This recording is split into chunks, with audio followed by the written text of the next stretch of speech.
और रामचंद्र की जय। पवन सुत हनुमान की जय। जय जय श्री राम। श्री रामचरितमानस अयोध्या कांड और दोहा 152 से आगे और प्रसंग 112।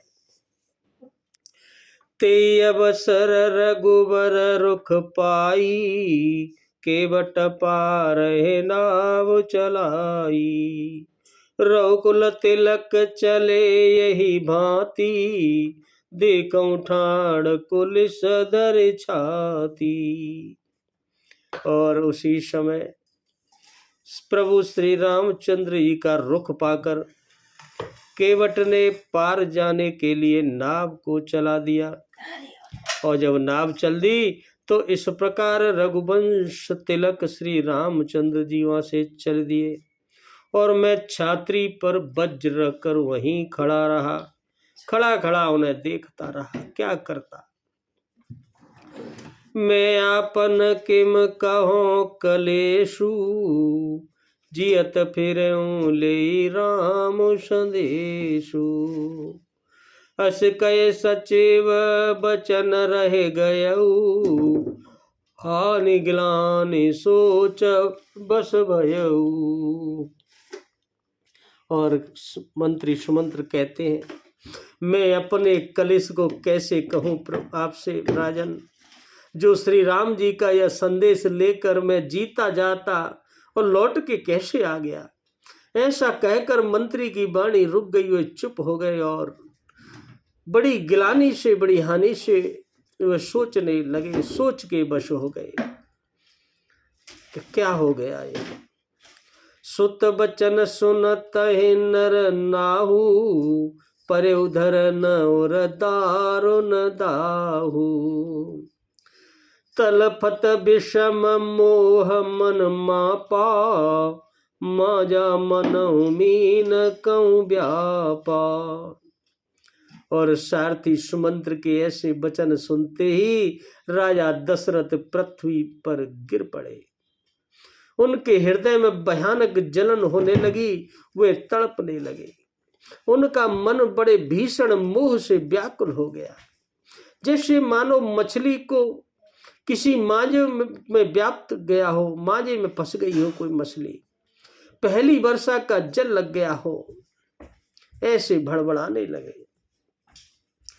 कर विलाप सब रोबे रानी, महाविपत्ति किम जाए बखानी। सुन विलाप दुखों दुख लागा, धीरजहूं कर धीरज भागा। और वहां अयोध्यापुरी में महल के अंदर सभी रानियां विलाप करके रोने लगी। उस महान विपत्ति का मैं कैसे वर्णन करूं, तुलसीदास जी कहते हैं। उस समय के विलाप को भी सुनकर दुख को भी दुख होने लगा, इतना भयंकर विलाप होने लगा, दुख को भी दुख हो जाए ऐसा विलाप।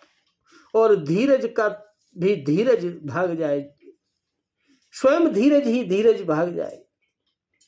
वह स्थिति ऐसी हुई, सब विलाप करने लगे।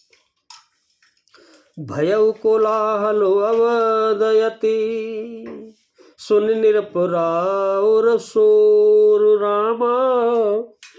सुन निरपराउर सोर, विपुल बिहग बन परे निशे। मानव कुलिश कठोर, मंगल बबुनय अमंगल हारी रामा। उमा सहित जेहि जपत, पुरारी सिया रामा। सिया राम सिया राम। राजा के रनवास में, उस राजमहल में रोने का शोर सुनकर अयोध्या भर में बड़ा भारी कोहरा मच गया। ऐसा जान पड़ता था मानो पक्षियों के विशाल वन में रात के समय में कोई कठोर वज्र गिर गया हो, ऐसे बिलबिलावन मची हुई थी। प्राण कंठ गत भयउ बुहालु, मन विहीन जन व्याकुल व्यालु। इंद्री सकल बिकल भई भारी, जनु सरसरी सिज बिनु बन बिनु भारी। राजा के प्राण कंठ में आ गए, मानो जैसे मणि के बिना श्याप व्याकुल हो, मरणासन्न हो जाता है, ऐसे ही राजा की स्थिति हो गई। उनकी इंद्रियां सब बहुत ही विकल हो गईं, मानो बिना जल के तालाब में कमलों का वन मुरझा गया हो। कौशल्या नृपु दीखि मलाना, रवि कुल रवि यऊ जिय जाना। उरदर धीर राम महतारी, बोली बचन समय अनुसारी। रानी कौशल्या जी ने जब राजा को बहुत दुखी देखा तो वो समझ गई कि अब तो कुछ अनर्थ होने वाला है। अपने हृदय में जान लिया रानी ने, अब सूर्य कुल का सूर्यास्त हो चला। तब श्री रामचंद्र जी की माता कौशल्या हृदय में धीरज धारण करके समय के अनुसार क्या वचन बोली राजा से। नाथ समुझि मन करिय विचारू, राम वियोग पयोदि अपारू। करनदार तुम अवध जहाजू,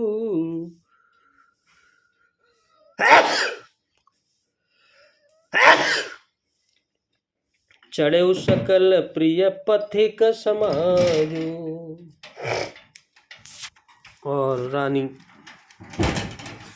कौशल्या ने कहा, हे नाथ, हे राजा, आप मन में समझकर विचार कीजिए। आप श्री रामचंद्र जी का वियोग अपार समुद्र के समान है, हम भी जानते हैं, लेकिन अयोध्या तो जहाज है और आप इसके कर्णधार हैं, खेने वाले हैं, चलाने वाले हैं।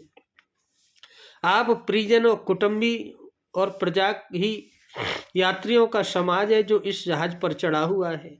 आप ही ऐसे घबराएंगे तो बाकी के लोगों को क्या होगा।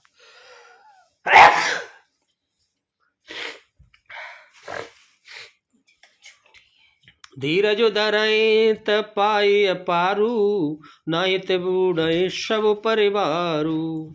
जो जिय धरई बिनय पिय मोरी, राम लखन सिय मिलहि बहोरी।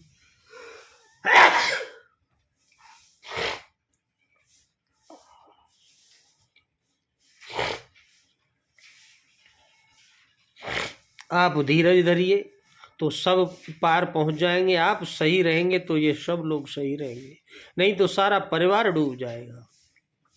हे प्रिय, हे स्वामी, यदि मेरी विनती हृदय में धारण कीजिए तो श्री राम लक्ष्मण सीता 14 वर्ष बाद आ ही जाएंगे। क्यों इतनी घबराते हैं।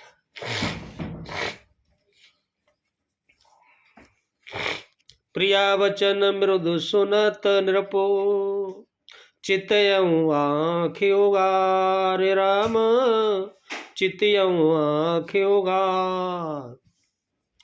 तलफत मीन मलिन जनु, सिंचत शीतल वार। मंगल भव नयन अमंगल हरि रामा, उमा सहित जेहि जपत पुरारी सिया रामा।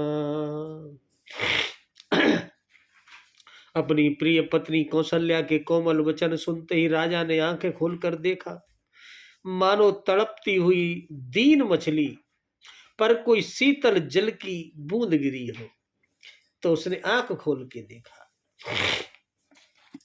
धरि धीरज उठ बैठे बुहालू, कौश मंत्र कह राम कृपालू। कहाँ लखन कहाँ राम सनेही, कहाँ प्रिय पुत्र बधु वैदेही।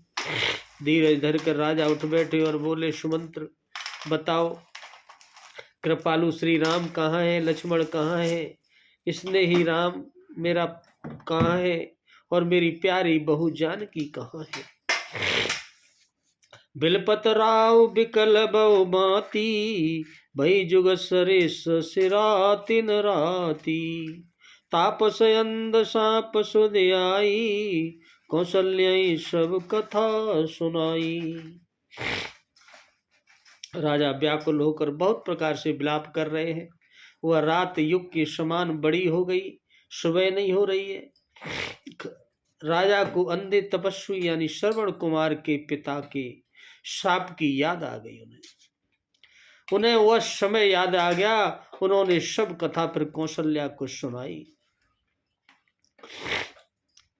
जो बीता था, जो अंधे अंधी ने श्राप दिया था श्रवण कुमार के। एक बार राजा दशरथ शिकार खेलने गए थे। पानी, नदी के किनारे पानी में वो अपनी शिकार की तलाश में बैठे थे एक पेड़ पर। जैसे ही उसमें पानी की आवाज आई तो उन्होंने तीर चलाया। शब्द वेदी बाण चलाना जानते थे, तो उनने समझी कोई जानवर होगा। इस प्रकार यह घटना घटी। श्रवण कुमार के वह बाण लगा। फिर उनके माता पिता ने इनको श्राप दिया कि तुम भी ऐसे ही पुत्र के वियोग में अपने प्राण त्यागोगे जैसे हम त्याग रहे हैं। यह कथा है श्रवण कुमार की, अंधा अंधी की। भयउ बिकल बरनत इतिहासा, राम रहित दिग जीवन आशा। सो तनु राखि करब में कहा, जिन प्रेम पनु मोर निवाहा।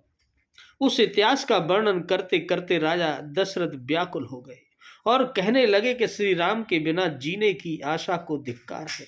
मैं उस शरीर को रखकर क्या करूंगा जिसमें मेरा प्रेम का प्रण नहीं निभा। हाँ रघुनंदन प्राण प्रीते, तुम बिन जियत बहुत दिन बीते। आ जान के लखन हार रघुवर, आप पितु हित चित चातक जलधर।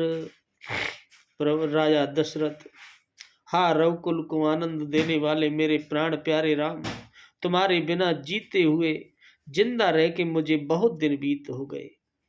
हाँ जानकी, हा लक्ष्मण या रघुवर ऐसे विलाप करते हुए पिता के चित्त रूपी चाहत के हित करने वाले मेघ ऐसे उमड़ने लगे। राम राम कहे राम कहे, राम राम कहे राम। रामा राम राम कहे राम। तनु परिहरि रघुबर बिरह, राव गय सुर धाम मंगल भवनय। अमंगल हरि रामा, उमा सहित जेहि जपत पुरारी सिया रामा। और फिर तो राजा दशरथ राम राम कहकर, फिर राम राम कहकर, फिर से राम राम कहकर और फिर राम कहकर राजा दशरथ ने श्री राम के विरह में शरीर को त्याग कर सुरलोक को सिधार गए। राम राम कहते ही उनके प्राण निकल गए। जियन मरण फल दशरथ पावा, अंड अनेक यमल जसुदावा। जियत राम विदु बदनु निहारा, राम विरह करे मरनु समारा। जीने और मरने का फल तो दशरथ जी ने ही पाया, जिनका निर्मल यश अनेकों ब्रह्मांडों में छा गया। जीते जी तो श्री रामचंद्र जी के चंद्रमा के समान मुख को देखते रहे और श्री राम के विरह को निमित्त बनाकर निमित्त बन गए। विरह प्रभु का ही विरह है और उन्हीं का नाम लेते लेते, उन्हीं का सुमिरण करते करते अपने प्राण त्याग दिए और सुरलोक को चले गए, मोक्ष को प्राप्त हो गए दशरथ।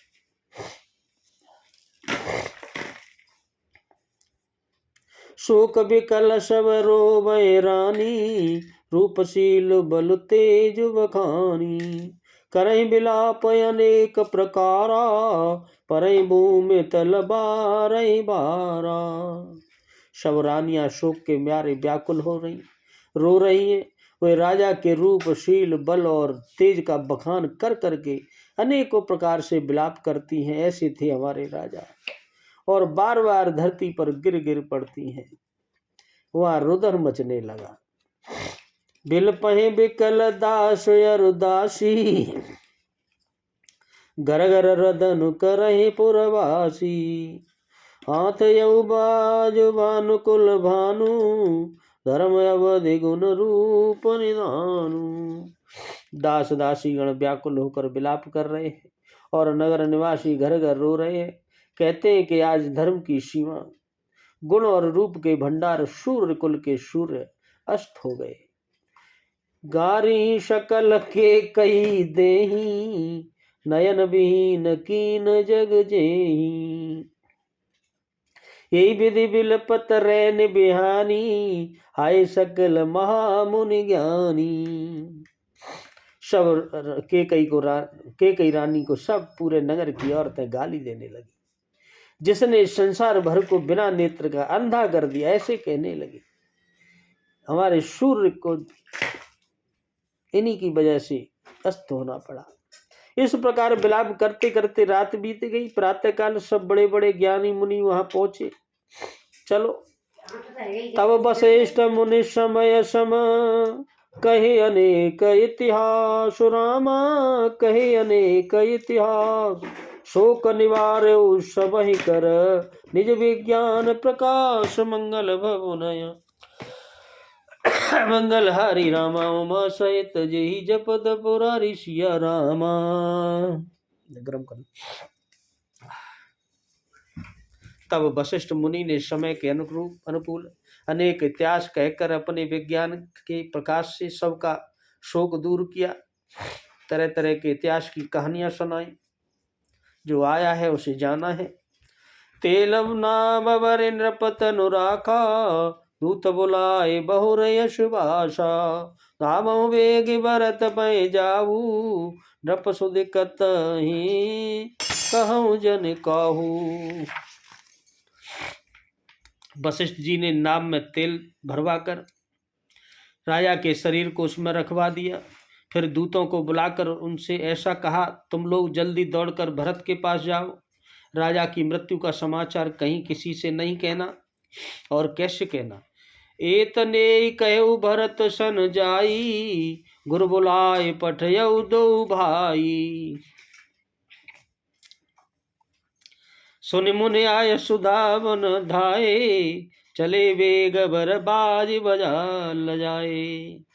जाकर भरत से इतना ही कहना कि दोनों भाइयों को गुरु जी ने तुरंत बुलवाया है और बुलावा भेजा है। मुनियों की आज्ञा सुनकर वह दूत दौड़े दौड़े भागे।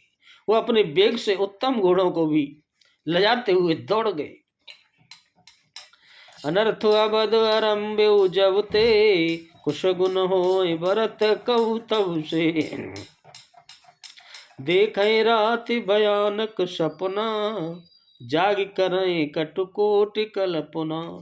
जब से अयोध्या से अनर्थ प्रारंभ हुए तभी से भरत जी को वहां अपशगुन होने लगे। वे रात को भयंकर स्वप्न देखते थे और जागने पर उन स्वप्नों के कारण अपने लोगों से पूछते थे। करोड़ों अनेकों तरह की बुरी बुरी कल्पनाएं किया करते थे। विप्रजिवाय देहि दिन दाना शिव अभिषेक करई विधि नाना। मागई हृदय महेश मनाई कुशल मात पितु परिजन भाई। अनिष्ट शांति के लिए वे प्रतिदिन ब्राह्मणों को भोजन कराकर दान देते थे। अनेकों विधियों से महादेव जी का रुद्राभिषेक करते थे। हृदय में मनाकर उनसे माता पिता कुटुंबियों की और भाइयों का कुशल क्षेम मांगते थे रोजाना मंदिर में भोलेनाथ से। भरत जी विप्रजिवाय देहि दिन दाना शिव अभिषेक करहि विधि नाना। मांगई हृदय महेश मनाई कुशल मात पितु परिजन भाई। महादेव जी से प्रार्थना करते थे रोजाना जब अशोकन होते थे भरत जी को। यही विधि सोचत भरत मन दावन पहुँचे आय रामा। दावन पहुँचे आय गुरु अनुशासन श्रवण सुने चले गणेश मनाए। मंगल भवन अमंगल हरि रामा उमा सहित जय जपत पुरारी सिया रामा। भरत जी इस प्रकार मन में चिंता कर रहे थे कि दूत वहां पहुंच गए और उन दूतों ने कहा, गुरु जी की आज्ञा है। और कानों से सुनते ही वे गणेश जी को मनाकर, हे गणेश जी कृपा रखना, मनाकर भरत जी वहां से दौड़ पड़े। बोलो सियावर रामचंद्र की जय, पवन सुत हनुमान की जय। जय जय सिया राम।